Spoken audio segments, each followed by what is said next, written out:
What is up, everybody? We are going to go over my daily-ish routine of fascial maneuvers. And I really love this because it opens up my entire body. And it's even emotional and memorable because I can actually feel things in my body that got put there decades ago. Traumas, especially physical traumas from hockey. I had a lifetime of hockey, 3 to 23 years old, and then also CrossFit competitively on a professional level for 10 years. I own gyms. I competed. I've won six figures in prize money with my body in physical fitness competitions.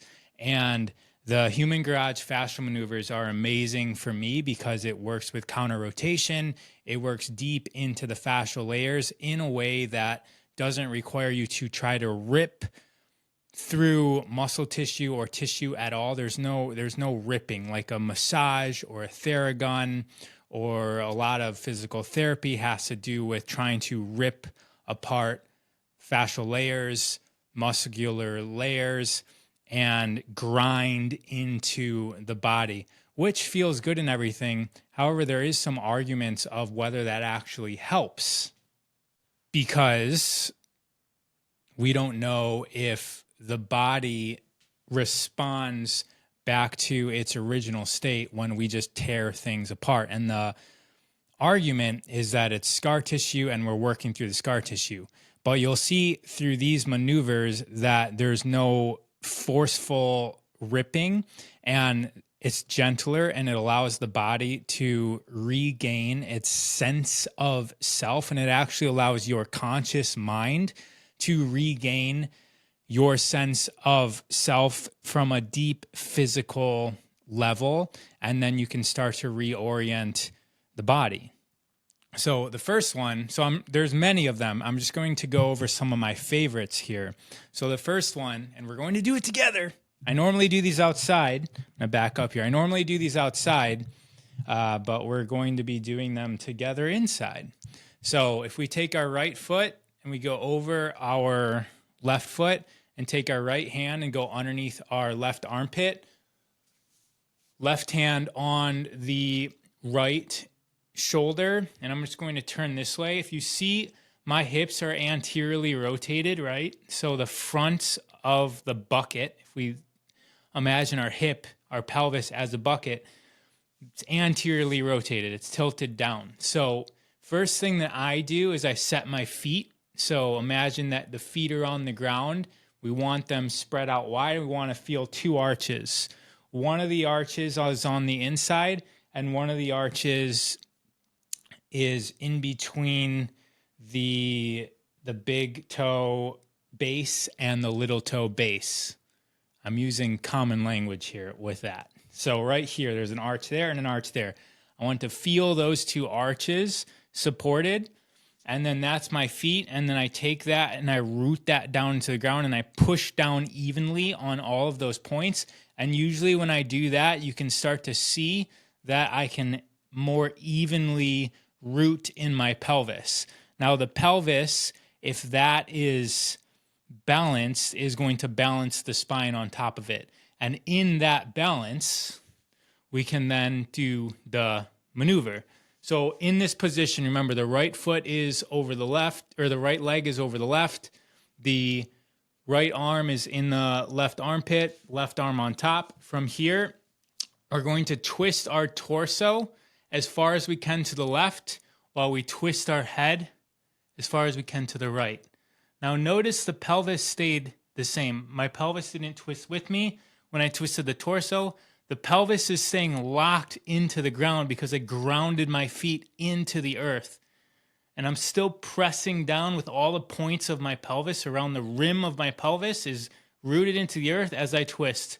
From here, I take my tongue and I find a tight spot in my cheek. And when I find a tight band, I press into it with my tongue, and I take 6 sharp, deep breaths through my nose. And then you just let it relax out.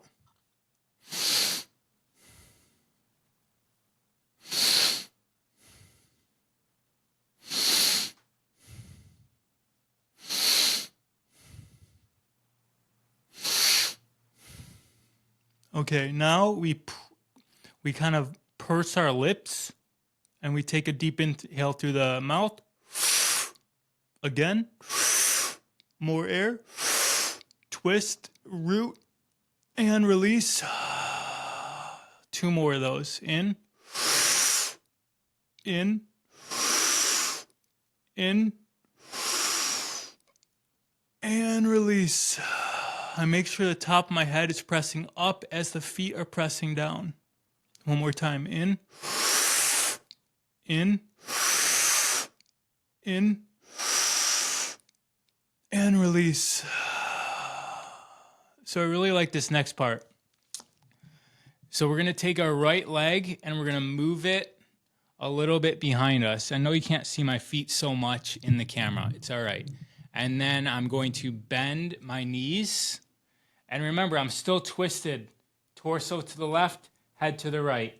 Now from here, I'm going to find, as if I was standing on my pelvis, I'm going to find the root of my spine, which is essentially where the spine goes into the pelvis, all the way into the pelvis. So if you imagine your spine is a spoon stirring a pot, we're going down all the way to where the spoon touches the bottom of the pot. And for the most part, it's secured in there with the coccyx. And it's being held, but it's being held by tissue. And so I really get to maneuver really deep, really deep origination of my spine. And so once again, I'm planting my feet into the earth. I'm planting my pelvis as I'm twisting, and I'm feeling that deep spine as I'm twisting, torso to the left, head to the right. And we'll just do 3 breaths here. So sharp through the mouth. Relax. One more. Relax. In. Relax. And we can go the other way. So torso goes to the right, head to the left.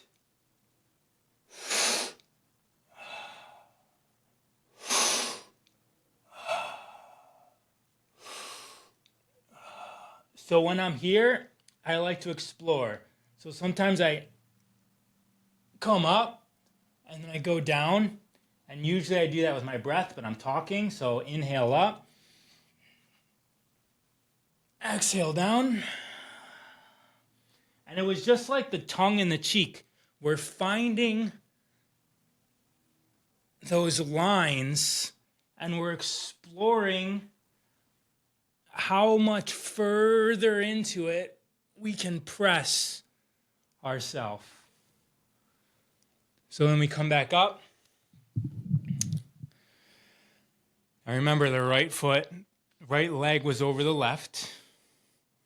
Right hand underneath the left armpit. Left hand on the right shoulder. And we were this way. I'm going to just simply turn around so I can face the camera. I was like this before. Now we're going to twist our torso to the left, to the right, torso to the right, head to the left. So if I don't pay attention, check out will my belt show? Yeah, you can see my belt. It's anteriorly rotated if I'm not paying attention. So when I root my feet into the earth, and I'm just pressing down with all sides of my pelvis now. I'm rooting my pelvis into the earth. I'm activating it. I'm not so much just doing this and slamming it forward. I'm trying to find activation by pressing down and a little bit pulling up with the abs. But that's not where the majority of the force comes from. It's mostly about rooting. So torso to the right, head to the left, tongue in the cheek, and inhale 6 times through the nose.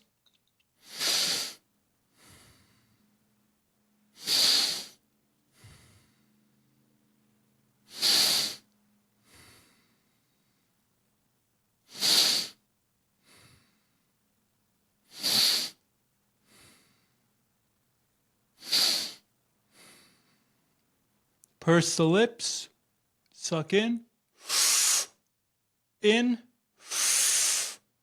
In more. Twist and release. One more time. And again. And again.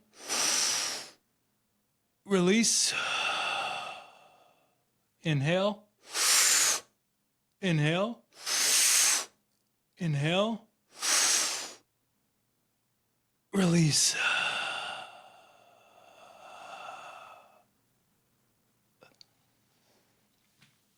Okay, so there's more that we could have done on that, but we're going to slowly release ourselves about 1 centimeter per second as we unwind from that.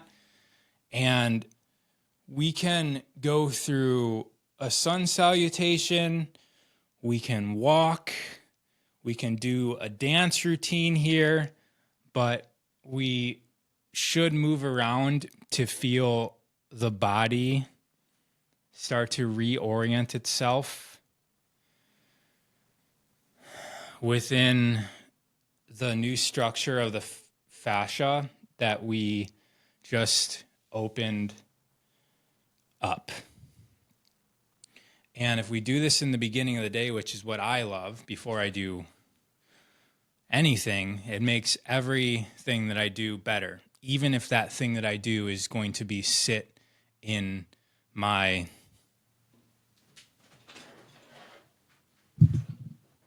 computer chair all day long. But you can see that this chair that I have, I can sit cross-legged in it. So that's what this is for. This is the chair that I use and I have used for many years. There's one, it's called like the Aura chair, I think. It's like $800 or $900. I chose to get the cheaper one. I think that one's called the Piper Song. I think you can just get it off Amazon. It is a little cheaper build. And I think the lever that makes the chair go up and down broke. Well, I know it broke, but I can still kind of get a screwdriver in there. But it works. And the reason why I got it is just so I didn't have to be careful with $1,000 piece of furniture. I got a $200-$300 piece of furniture that I don't have to care about. I don't have to care about getting dirty, yada, yada, yada. So that's the reviews between those two. The other one definitely looks commercially grade built and more padding as well. Did we do both sides? We didn't do both sides. We're going to do the other side, and then we're going to do a few more of what I like to do to get my day going.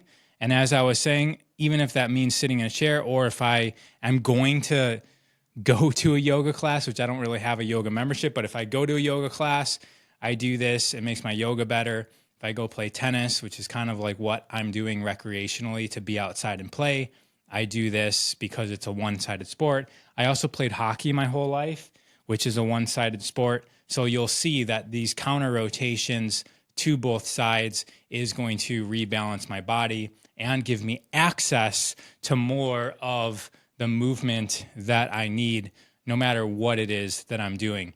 I also have had trouble just doing an air squat, which is why I don't really go to the gym, because of, like I said, a lifelong history of playing hockey and then also going straight into CrossFit, where the goal was to win and not necessarily to work out from a health standpoint. And that's not all of CrossFit. That's just the sport of CrossFit.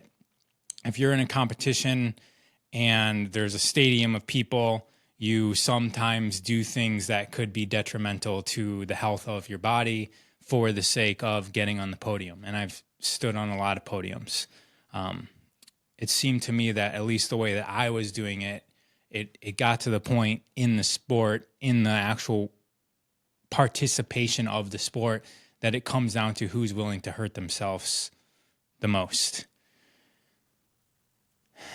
And that was probably because I started with a faulty body, right? I came out of hockey. I was a full-time fighter, bruiser, whatever you call that person in hockey. So I've got rips and tears all over my body. All right.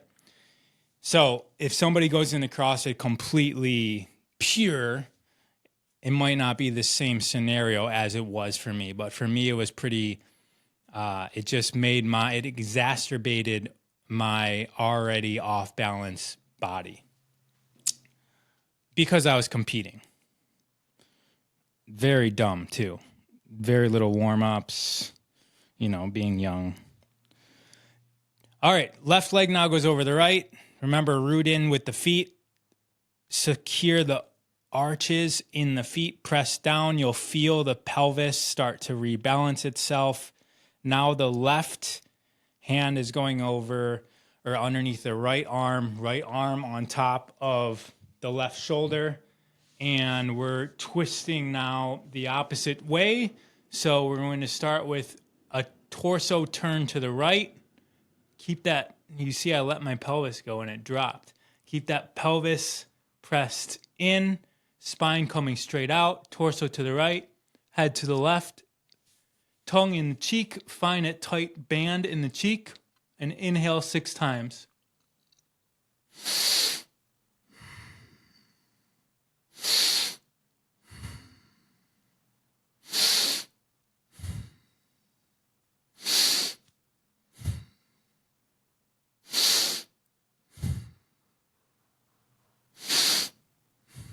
Purse the lips, inhale through the mouth, twist, inhale more, twist, inhale more,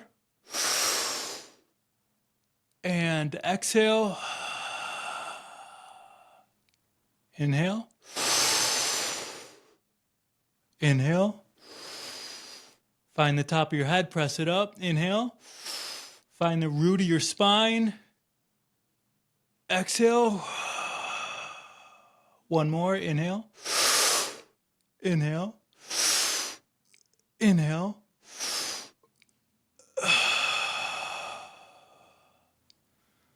So now we're taking the left foot, we're moving the left foot back a little bit, we're bending the knees, we're still continuing torso to the right, head to the left.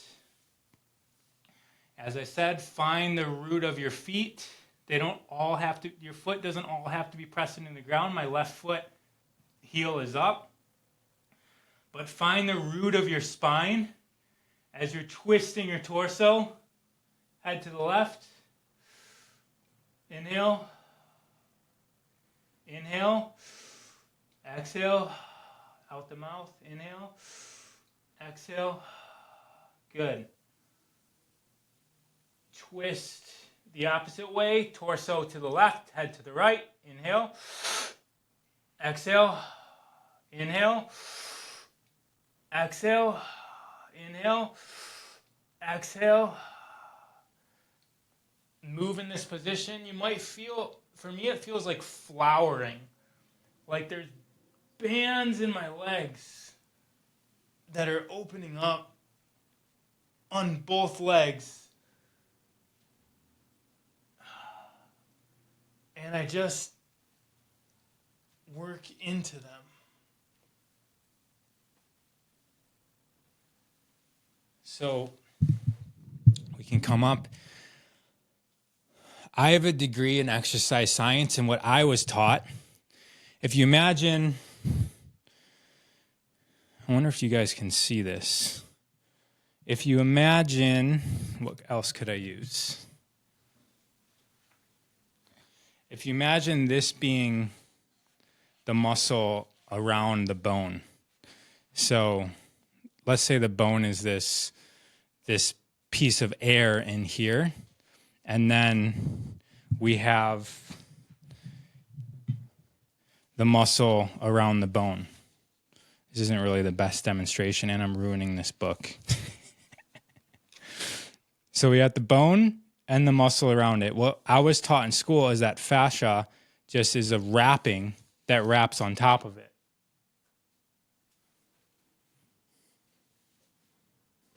It's just wrapping that wraps on top of it, like this. It's like a cover. It holds everything in its place. So what we could do is, instead of that, imagine the fascia spiraling, and each layer of even bone, tendon, and muscle tissue. So, I mean, this isn't... So you can see that if the yellow is the fascia, it's not just wrapped around the outside, but it actually spirals into the layers of muscle and the layers of tendon. And the layers of bone. So these things, they're three-dimensional, right? So they have like a tendon, for instance. It's a tubular shape, cylinder shape, I should say. It's a cylindrical shape, but it's not a single density through it. There's this could be what a tendon looks like. There's layers within the tendon. And when the tendon moves, some of these layers move. So you imagine this is a telescope. Some of the layers of the tendon move like a telescope. Like sometimes it'll be the inner layers and the outer layers kind of stay still, or the outer layers move and the inner layers stay still, or they all move, but they move at different, like a telescope, they would move at different speeds or different lengths. And we can see that each layer has its own independent blood supply. So when you can actually look and see the arteries in a deeper layer staying still, and then the arteries on the top layer moving past it. And so when we think of things like tendon or muscle, there's multiple layers, and what's housing the layers is the fascia. But the fascia just isn't simply a wrap. This is an example, like an external wrap. It is an external wrap, but it's an external wrap that's going in, which then makes it not external, right? It becomes now the structure. It's actually the structure that the tendons and the muscles and the bone grow into. And this fascia goes throughout our entire body. It doesn't just stay in this tendon. This fascia goes through the bone, into the nerves, into the different organs. And this is how Eastern medicine works, where they can press on certain parts of your body, and then that's transmitting a signal to release a blockage in a certain organ. And that connection, that line, that wire, if you think about it like as a wire, it's not nervous. Meridians do not travel on nerves. They travel on fascial lines. And meridians from a Western standpoint have been rather invisible. That's why we're not taught about this. I wasn't taught about meridians in my degree because they're just this like, ooh, that's magical, woo-woo, unscientifically proven stuff. But now they're very superficially starting to admit science is validating what was already known. Western science is validating what was already known in many different parts of the earth, right? So for instance, my grandma, who's from the Philippines, mostly Hawaii, her whole entire life. My mother was born in Hawaii. I had a headache, and what's she doing? So I have this memory where she's telling me to press on my thumb at a certain point, and she's giving my thumb a massage for my headache. And so what's that connection? The connection is that fascial spiraling sheath goes through my entire body up into different areas of my body. Everything's connected in that way. So there's more that I love to do. We'll do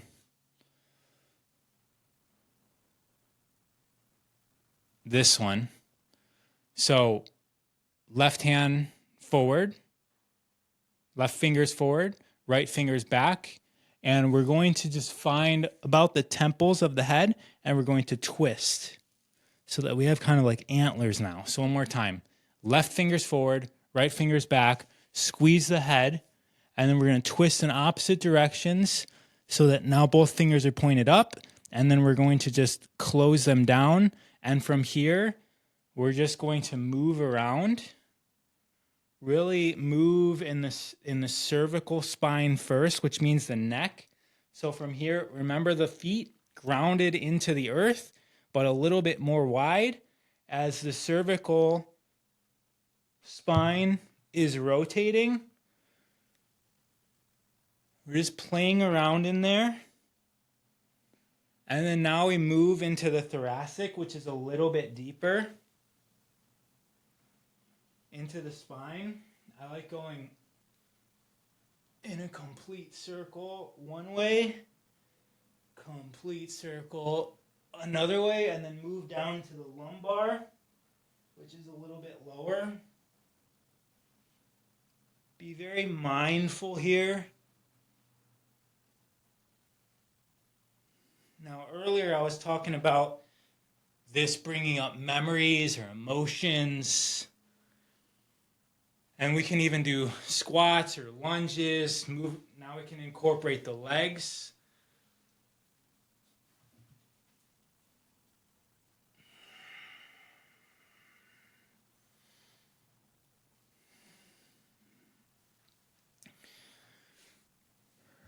There's a lot of things that get stored in the fascia. It's not just a dead thing. It's energetic. You can say electric, you can say biophotonic, but there's information there. And moments in our life get stored in these tissues. And if you never moved it in a certain way, then there's a pattern there that gets blocked, and it might be underneath your conscious awareness. And then when you go in and move it, and you breathe into it and you bring awareness there, you might remember something that happened in 5th grade, or you might remember the way somebody talked to you at some time, and you can stay there and you can really relive that experience. That's remember. You become a member of it and resolve it. If it's trauma, now you're at your ascended level of self. You can see it from a different perspective. And so if it's, the way that your first boyfriend broke up with you in a very traumatic way and it's still down there, well, now here you are at 47 years old, you can see that taught you something about men. It taught you something about yourself. It taught you something about attachment and love and relationship. And it was vital and necessary part of your life. You can, instead of just hating what happened, you can actually be grateful and thankful for it. And those reverse emotions, is reverse the right term here? I should say what we're doing is, like, if you imagine trauma like this, it's like this is the energetic pattern of the trauma. If we insert gratitude into it, now it's like the opposite, and we fill in the missing parts of it to harmonize it. And when we harmonize it, when we balance it, we harmonize it. So now we're balancing it out, and now it's not disruptive in our soul, in our memories, in our thoughts, in our patterns, in our present moment. It doesn't always have to be that you go in and be thankful, but there is tremendous amount of power in gratitude, in forgiveness. Forgiveness means to give forward. You're taking the energy that's stuck here and you're releasing it so that you can give yourself the energy back. Remember, everything in our body is our responsibility. It's not about like going and finding that person 30 years later and making him apologize to you. That's not going to do anything. It's also unreasonable. So it's in our body, it's in our experience, it's ours. We own it. Are we going to let it just eat us away?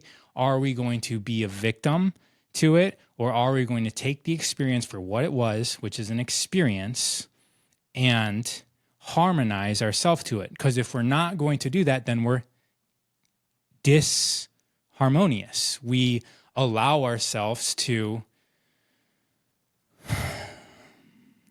stumble over it. And that's going to make life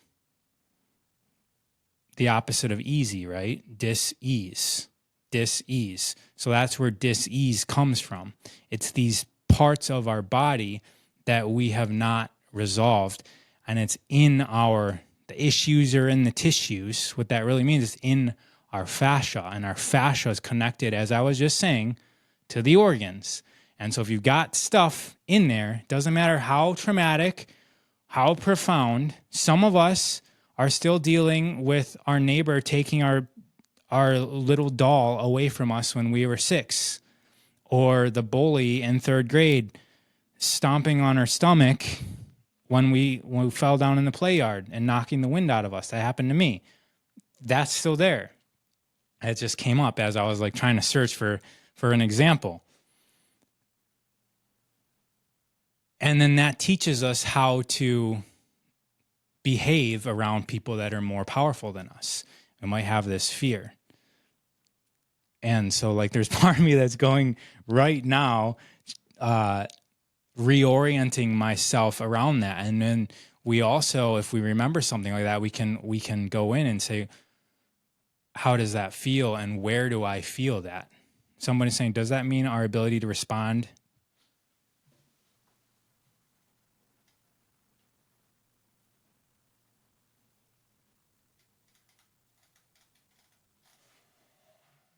Couldn't really understand that comment, but something about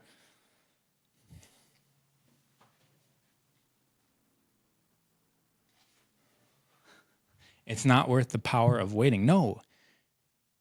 Once again, this is your life. This is our life. This is not the other people around us' life.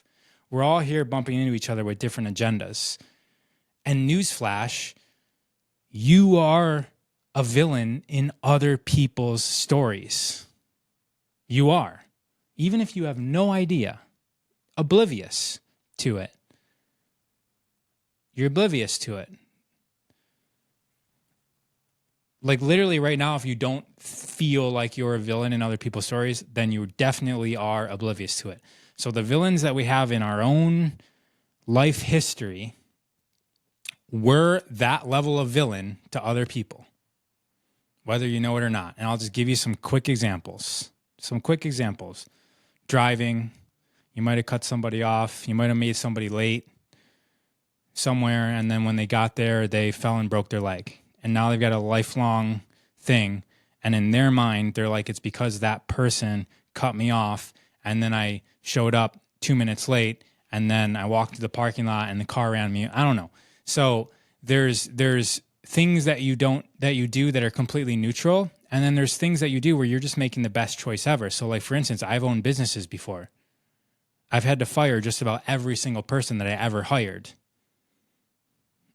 Like that's just, 90% of them, except for the people that were with me at the very end. But before that, you let go of people. You don't think that was the best decision I made in the moment, but we're making those types of decisions all the time where it's like I win or they lose, or this person wins or this person loses. Like there's not win-win situations all the time that we're making. Here's another one, okay? You ready?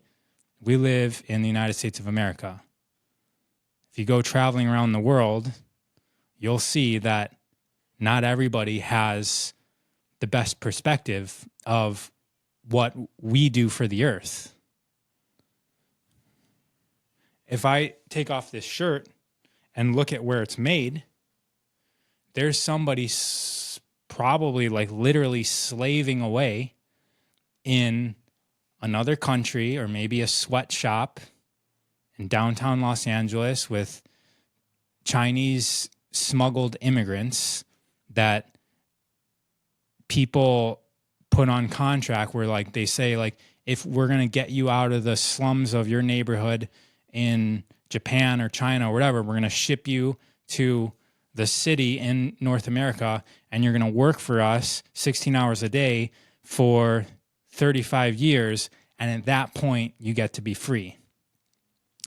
And maybe that point never comes. And while they're there, they're making this t-shirt. And while they're making this t-shirt, they hate the person that's going to end up wearing it, who's free.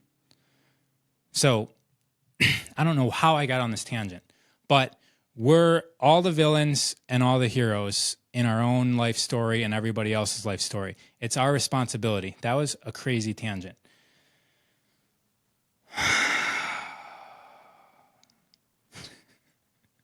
All right. Let's do one that I even just remember eating when I was younger at Chinese restaurants, all you can eat buffet, because when I started working out, I needed to eat as much as possible. So I used to go to a lot of all you can eat Chinese buffets or Asian buffets of some sort. And I would a lot of times be there when they closed, and a van, like a cargo van, would pull up, and the 20 people that were working there that barely spoke English would all get into the van and then drive to who knows what compound, where they would all go to sleep and get into that van in the morning and drive back. And I remember someone explained to me what the deal was of why these people had to, they're basically like following their master's orders. Anyways, it might be true, it might not. You guys might not be aware of it. We don't have to accept that reality. It's just something I heard at some point in my life. What's your way to really let go of the memory or emotion when it comes up during the maneuvers?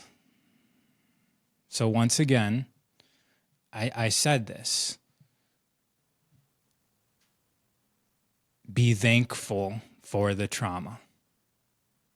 Be thankful for the trauma. If you cannot be thankful for the trauma, then you're not thankful for your life, because the trauma is part of your life story.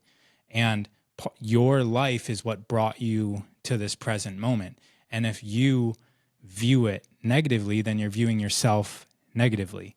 So the first thing to do is harmonize, find balance. And in that, you discover about yourself. You can, and everyone's going to do this differently. Maybe you're imagining the scenario happening differently, or maybe you're just resolving the emotions. You're letting go of the hatred and the pain and the crying. Or maybe you remember yourself crying. What do you do when you cry? Inhale, inhale, inhale, inhale, inhale. Through the mouth. Inhale, inhale, inhale. So maybe you take that opposite posture. You open up. You focus on the exhales.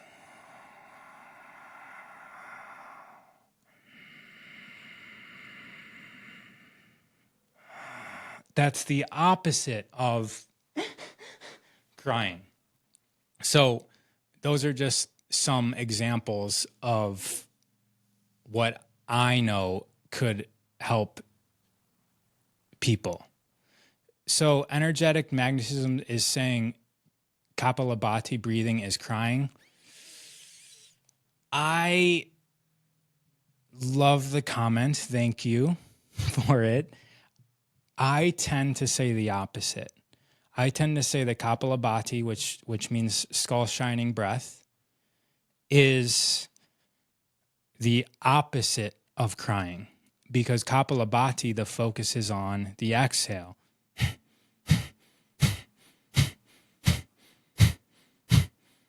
Breathing, the focus is, or crying, the focus is on the inhale. So Kapalabhati, skull shining breath, is actually, it doesn't mean skull shining. It actually more accurately translates to skull illuminating. It actually, skull illuminating, skull lightening, and it's releasing the tension of the inhale, inhale, inhale, inhale, inhale, inhale, inhale. Energetic magnetism says right. I feel heavy and full of sadness in my chest. How do I get rid of it? Inhale. Feel the cage. This is a cage around the heart. Open up. Inhale even more. Open. Hold it. Open. Inhale even more. Here, now we're going to do a stomach pump. We're still holding the breath. Pump, pump, pump, pump. Opening, opening, opening, opening. And then one more inhale to fill in the gap. And relax.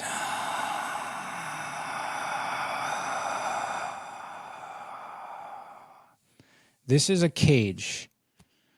It's a cage of the heart. And the more that we protect ourselves, what are we doing in this posture? We're protecting. Shoulders forward, we're protecting our vital organs. What are we doing in this posture?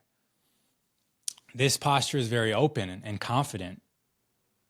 If you look into the animal kingdom, the alphas are standing like this, completely exposed genitals. The body, the way we hold the body is completely different when we're not protective. If everything's heavy and congested here, think about an animal tucking the tail to do what? To protect the genitals. So something doesn't come snatch off the testicles. Tail between the legs, that's what the tail is doing. It's protecting. So if we're constantly in this protection posture, then we're going to feel shame, anxiety, depression. Depression literally means like the external pressure is greater than the internal pressure, and we're getting pressed in. Depressed means to press in or press down. What's the opposite of depression? Anybody know? Anybody know? Anybody know? What's the opposite of depression? I'll give you the etymology of the word. It means to press up or out. So depression means press down and in. This opposite of depression means to press up or out.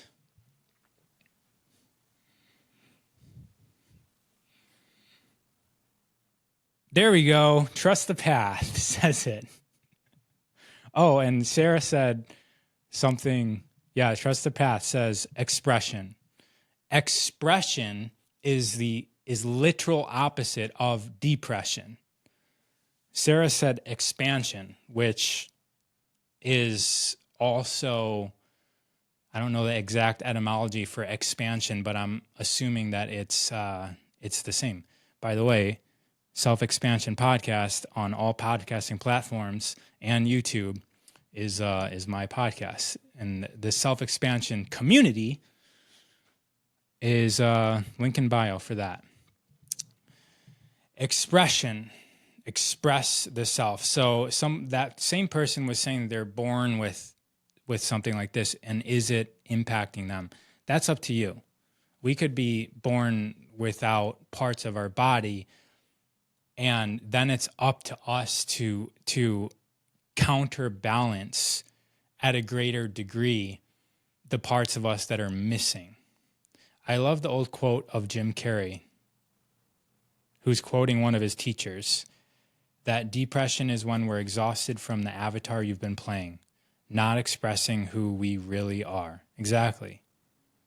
If we're not expressing, we are going to be depressing. If we're not letting ourselves out, then we're going to be depressed. Let's do one more maneuver.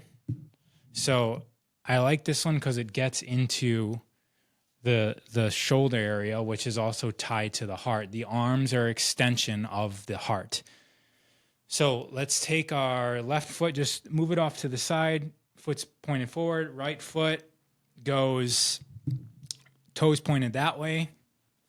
Off to the side, that way. Toes pointed that way makes sense. So let's take so left leg is forward, right foot is that way. Let's see if we can balance the pelvis the same, root into the feet and into the legs, up into the pelvis. And if you guys have done triangle pose in yoga, let's try to get into that. Not so wide, but into that, like where if you do Iyengar, where you're like actively activating all sides of the leg. And we're going to twist the opposite way. So now the left arm with the right leg here is going to reach, and we're going to take our right hand and we're going to wrap it around our back. So I don't know if you can see it, but it's in the back. And then we're going to lean over, and now our torso is going to the right, head's going to the left. We're going to take 6 sharp breaths through the mouth and exhaling in between each one. Oh, take your right hand and put it on your left hand and put it on your right shoulder. Go ahead.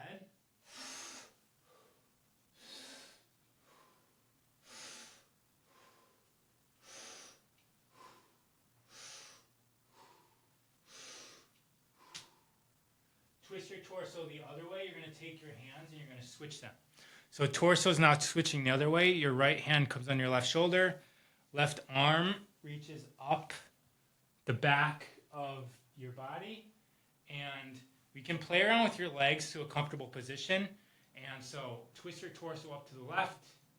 Head goes to the right. And breathe 6 times.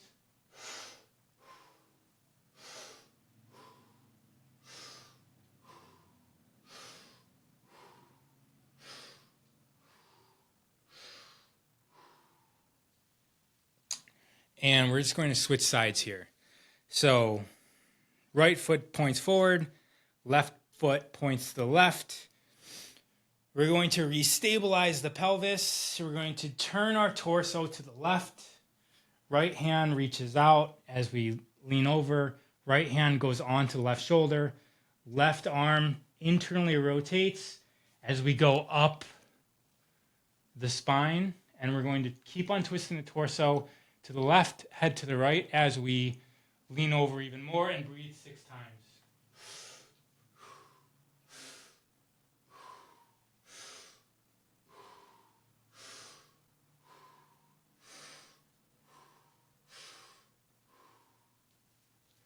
We're switching arms now, so right arm internally rotates, torso goes up to the left, head goes down, or torso goes up to the right, head goes down to the left.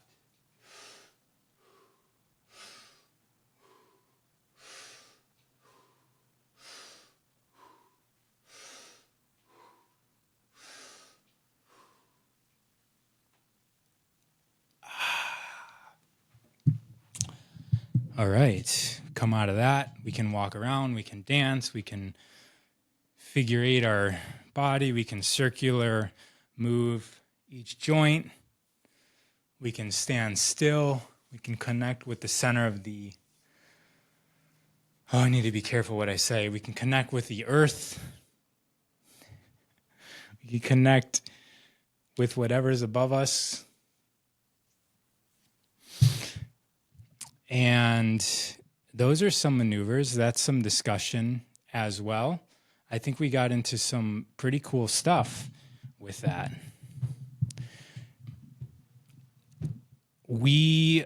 So I'll be with the Human Garage crew, which is who developed these maneuvers in Austin, May 12th. And then there's something else happening.